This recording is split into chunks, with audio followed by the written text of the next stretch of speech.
प्यारे विद्यार्थियों, class 11th के अंदर आपके जो बुक है स्नैपशॉट, उसका जो पहला चैप्टर हमने पढ़ा, दूसरा चैप्टर जो है उसका नाम है द एड्रेस। एड्रेस का मतलब होता है पता। इस कहानी के अंदर एक छोटी सी लड़की, उसकी यादों का चित्रण है। उस छोटी लड़की की मदर जो है वो एक्सपायर हो जाती है और उस मदर की यादों को याद करने के लिए अपनी बिलोंगिंग्स जो है, यानी उसका सामान जो है उसकी मदर की सहेली के यहाँ होता है, वहाँ लेने के लिए जाती है। और उसके साथ क्या क्या घटनाक्रम होता है इस कहानी के अंदर हम पढ़ेंगे। तो the story is touching. Touching का मतलब होता है पॉइग्नेंट। पॉइग्नेंट यानी मार्मिक। मार्मिक कहानी है अकाउंट ऑफ ए गर्ल। किसकी कहानी है? एक लड़की की कहानी है, गर्ल की कहानी है। Who goes in search of her mother's. अपनी जो माँ है, अपनी मदर है, उसकी बिलोंगिंग्स। बिलोंगिंग यानी उसका सामान है। बिलोंगिंग का अर्थ है सामान। उसका जो सामान है of after the second world war. Second world war का मतलब होता है द्वितीय विश्व युद्ध जो होता है, कहाँ हुआ था? हॉलैंड के अंदर। ये लड़की जो है वहाँ की रहने वाली, हॉलैंड की निवासी है। और द्वितीय विश्व युद्ध के अंदर जो उसकी सामग्री थी, उसका जो सामान था उसकी मदर का, वो उसकी मदर की जो सहेली थी वहाँ पे रख के आती है। But even after finding what she so much wanted to touch, to see, to feel and remember। यानी जब कोई व्यक्ति चला जाता है इस दुनिया से, तो उसकी स्मृतियाँ कैसे हम करते हैं? उसकी चीज़ों को छू के। जैसे ये मेरी माँ का जग है, मेरी माँ का पेन है, मेरी माँ की अटैची है। तो उन चीज़ों को याद करके, और जो अपनी माँ को याद करते हैं, तस्वीरें देखते हैं, फोटोग्राफ देखते हैं, स्नैपशॉट्स देखते हैं, तो वो उन चीज़ों को टच यानी छूना चाहती थी। सी उन चीज़ों को देखना चाहती थी जो उसकी मदर से बिलोंग करती थी।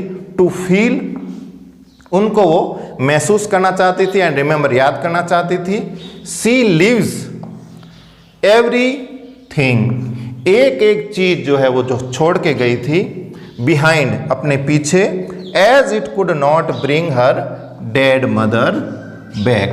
क्योंकि उसकी माँ की मृत्यु हो चुकी है, वो वापस नहीं आ सकती, लेकिन उसकी वस्तुएं जो है उनको छू के, उनको महसूस करके जो है वो अपनी माँ को याद करती है। सी डिसाइड्स वो ये निश्चय करती है to move on and live with only memories. Memory का मतलब क्या होता है? स्मृतियाँ। उन स्मृतियों को याद करना चाहती है।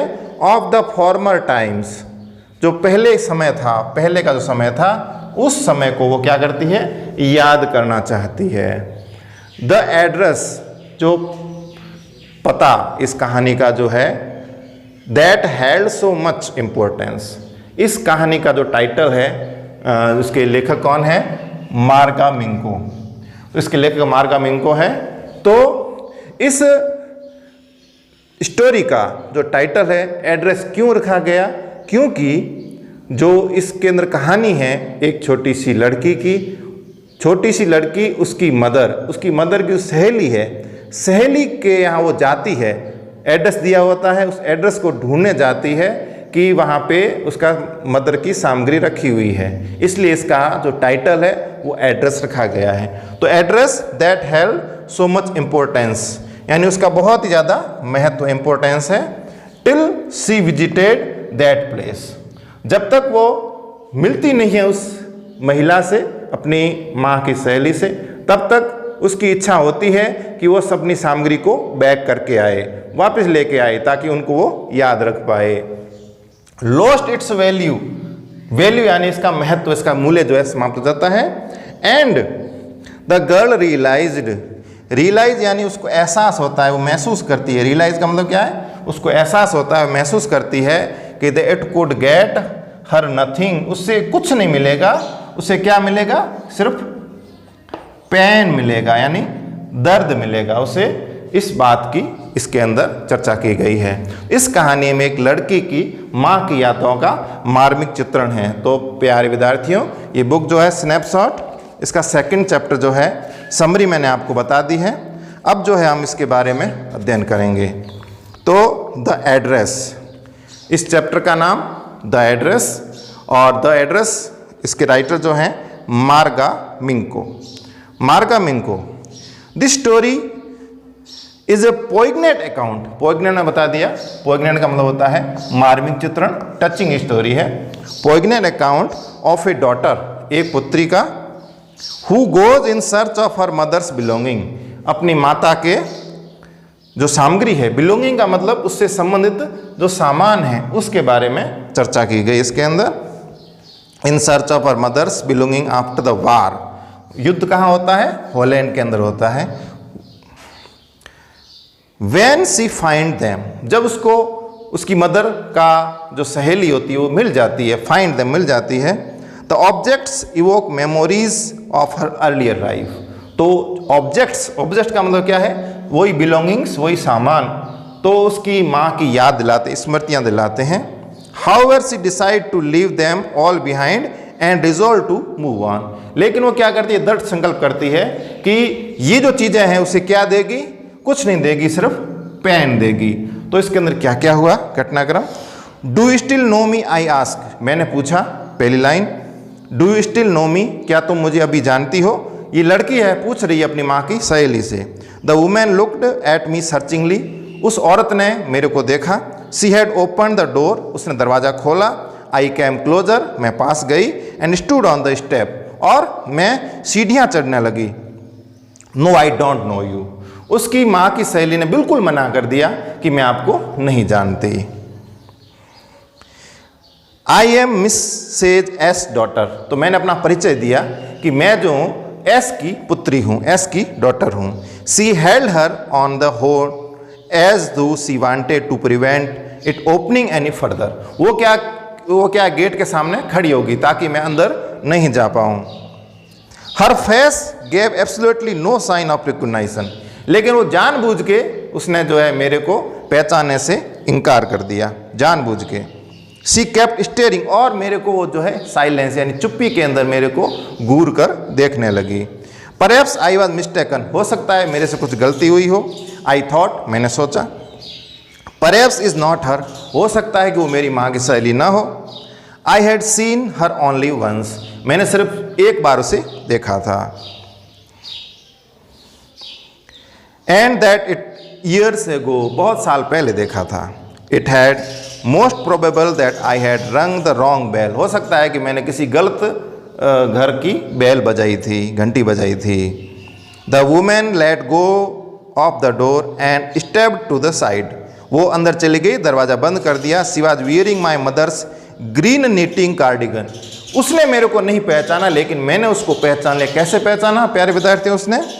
उसने जो है मदर का स्वेटर पहन रखा था हरे कलर का, उसने पहचान लिया कि ये औरत जो है झूठ बोल रही है। The wooden buttons were rather pale from washing, उसके जो लकड़ी के जो बटन थे वो पेल का मतलब पीले पड़ चुके थे धो के।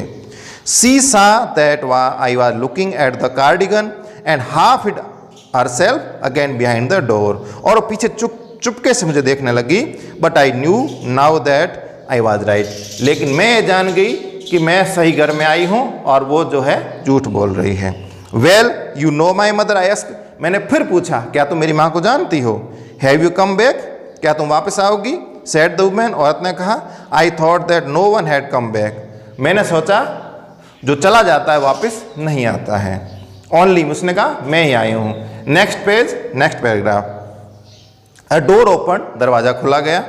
And close in the passage behind her, मैं उसके पीछे पीछे गई। अ मस्टी स्मेल इमर्ज, और घर के अंदर एक अलग प्रकार की खुशबू आ रही थी। I regret I can not do anything for you, मुझे बड़ा दुख है कि मैं तुम्हारे लिए कुछ नहीं कर सकती, तुम जो है मेरी माँ, जो तुम्हारी माँ जो है मेरी सहेली है, फ्रेंड थी।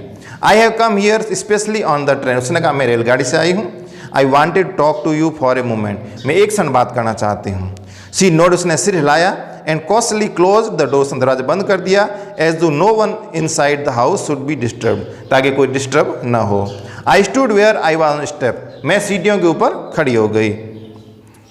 द कर्टेन यानी जो पर्दा था in front of the bay window moved, तो खिड़की के ऊपर पर्दा हवा से हिल रहा था।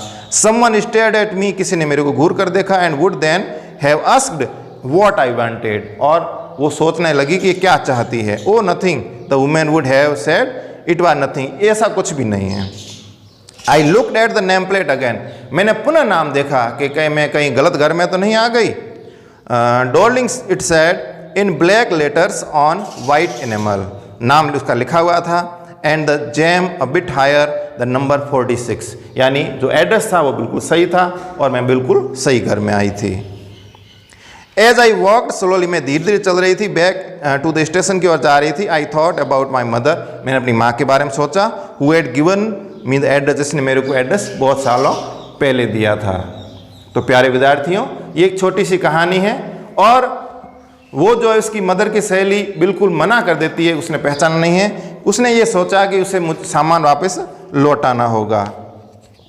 और इसमें आप फर्स्ट क्वेश्चन देख सकते हैं, फर्स्ट क्वेश्चन जो दिया हुआ है, हैव यू कम बैक, आपने पढ़ा होगा पहले चैप्टर में, स्टार्टिंग के अंदर आया था, have you come back said the woman, I thought that no one had come back, कोई वापस लौट के नहीं आता। Does the statement give some clue about the story, तो इसके अंदर क्लू क्या देते हैं, तो ये स्टोरी के बारे में, if yes what is it, इसके अंदर क्या क्लू है। तो हम जैसा भी सोचते हैं कि जो चला जाता है वो वापस लौट के नहीं आता है, तो ये कहानी है। इसके अंदर 4 क्वेश्चंस हैं, और लास्ट क्वेश्चन जो था, address is a story of human predicament follows war, किस प्रकार से उसकी सामने परिस्थितियाँ आई, किस प्रकार से उसे परेशानी हुई, इसके बारे में कमेंट करिए। धन्यवाद। और इस पूरे पाठ को जो है आप पढ़िएगा, इसके प्रश्नोत्तर को अपनी कॉपी में करिएगा, और जो है कोई भी समस्या हो तो मुझे इंस्टाग्राम पे फॉलो करिएगा, और वहाँ पे या फिर नीचे कमेंट बॉक्स में लिखिएगा, तो मैं आपकी समस्या का समाधान करूँगा। धन्यवाद।